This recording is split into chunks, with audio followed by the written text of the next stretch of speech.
What's happening, people? Welcome back to the channel. KG is back with a new video, talking today, day after the 0-0 versus Sunderland. Why is Daniel Farke not using the squad depth more?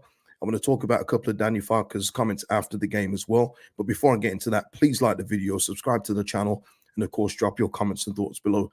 Thank you to William Morrison, who left a super thanks on the last video. I'm actually going to bring that up today, as that's part of, it's something that I've been thinking of too, but William brought it up in his super thanks. So I'm going to highlight that. So thank you, William.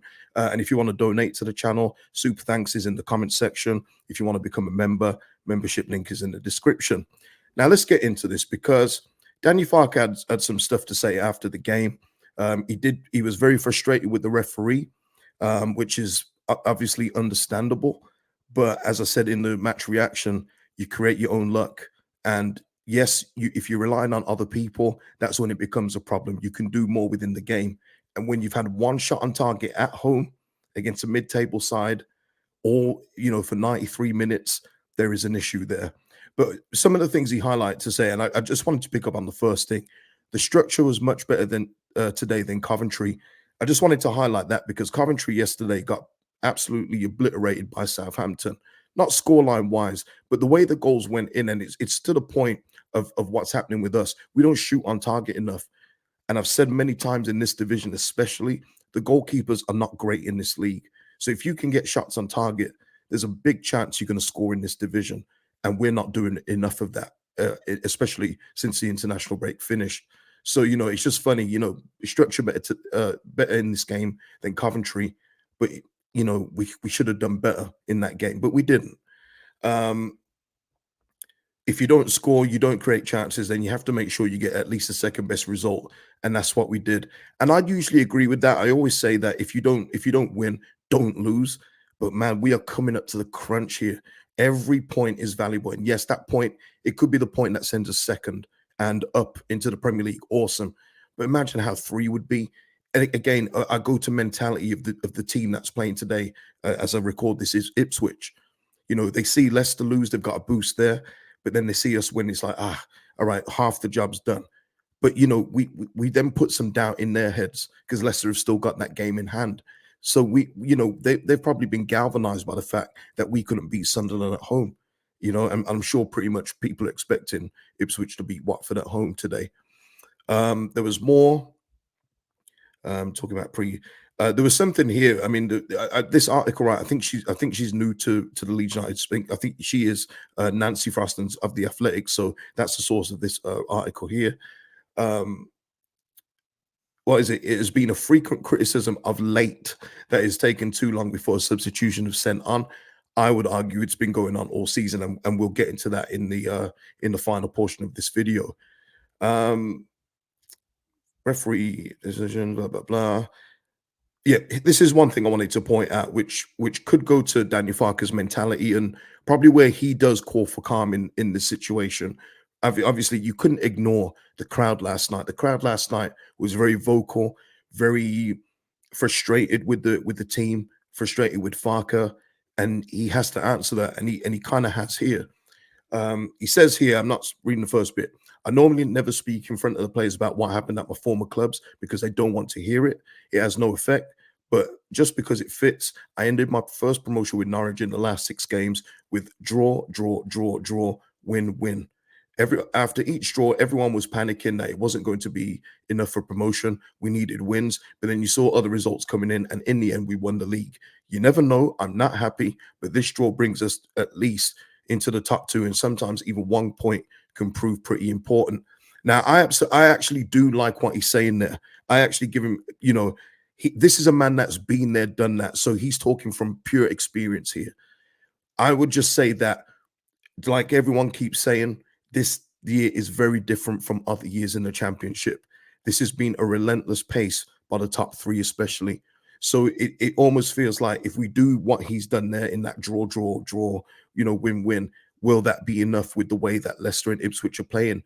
Listen, only time will tell if it's enough. But what that tells me is that externally anyway, he's not panicking. He still feels that Leeds United are in control and can improve going forward. Will that be the case? The results will be the proof in the pudding, of course. Now, I wanted to get this in. And this is the main point of the video, because it is it's something that's reared its head again. It happened at the start of the year, um, because I remember, if you go back to the first half of the season when Willie Nonto was getting 10 minutes, 5 minutes here and there off the bench because Dan James was in excellent form and couldn't get in the team, which was understandable. People were saying they weren't seeing enough from Willie Nonto. People were saying that he's not doing enough when he comes on, which was weird to me. Go back to the videos. I said the same thing. He wasn't getting enough time, people. There's only so much you can do. You're cold. You've got little to no time to do anything. And I think that was another frustration, by the way, of him, of the referee only giving 3 minutes, because he put on Joseph and Perot and everyone so late. He was probably expecting 8 minutes added time so they could get 15 minutes on the pitch.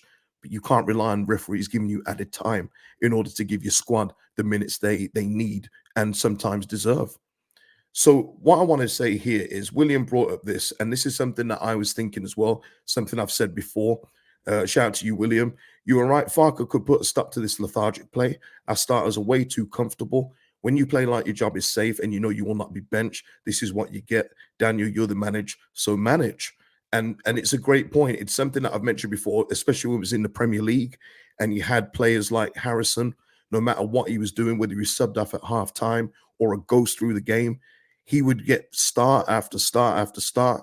But if Somerville made a mistake or somebody else made a mistake, they get to the bench.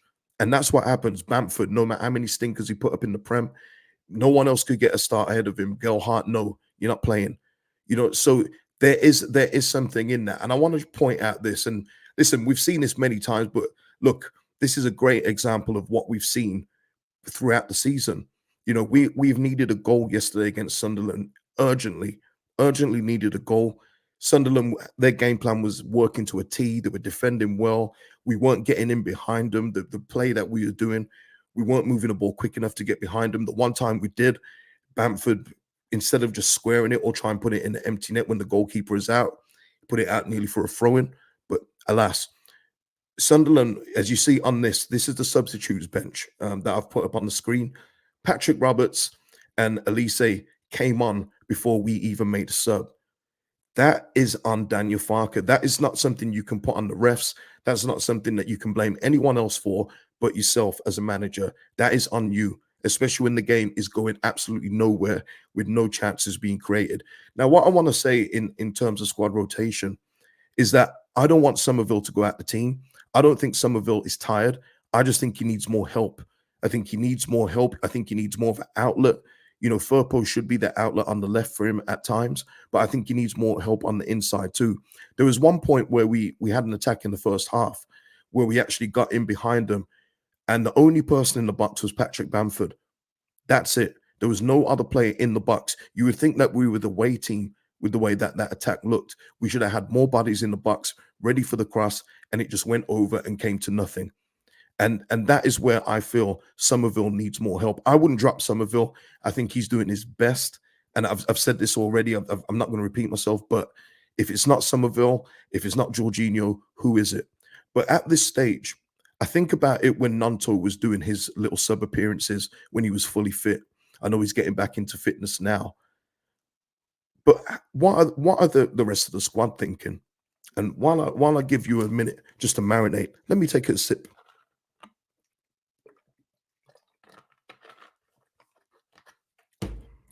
Because there was a moment where the Sky camera panned to our bench, and you look at that bench in the championship. That's a good bench.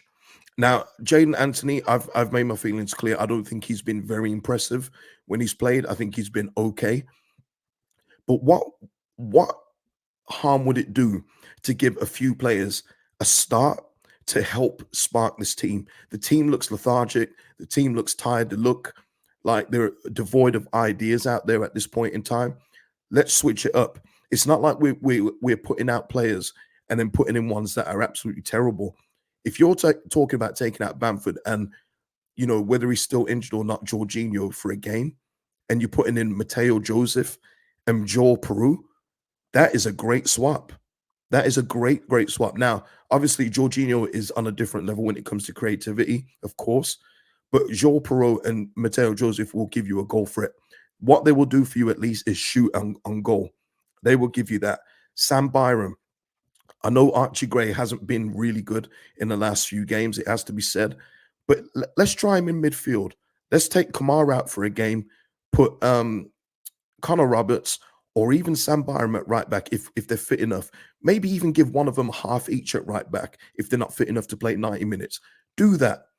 Do Byram, Connor Roberts second half, and put Archie Gray in midfield and see how we get on there. Mix it up a little.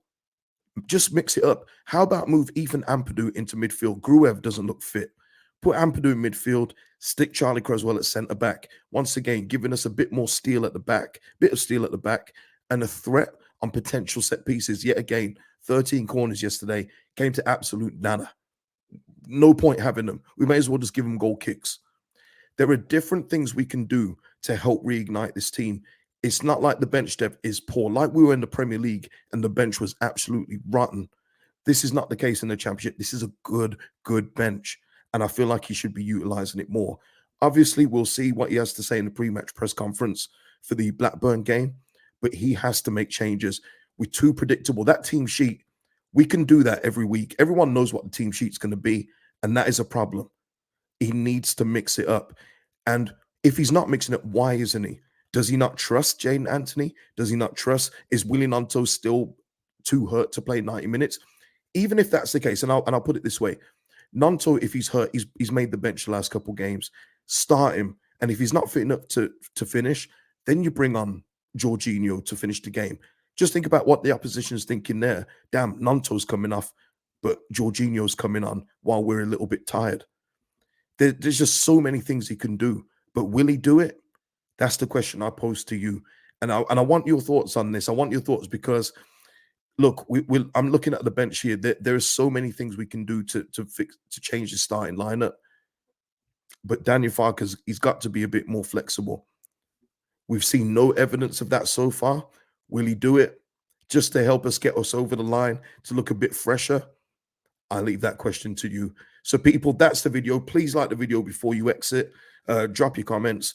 All super thanks are really appreciated. And I'll see you in the next video, people. Peace out.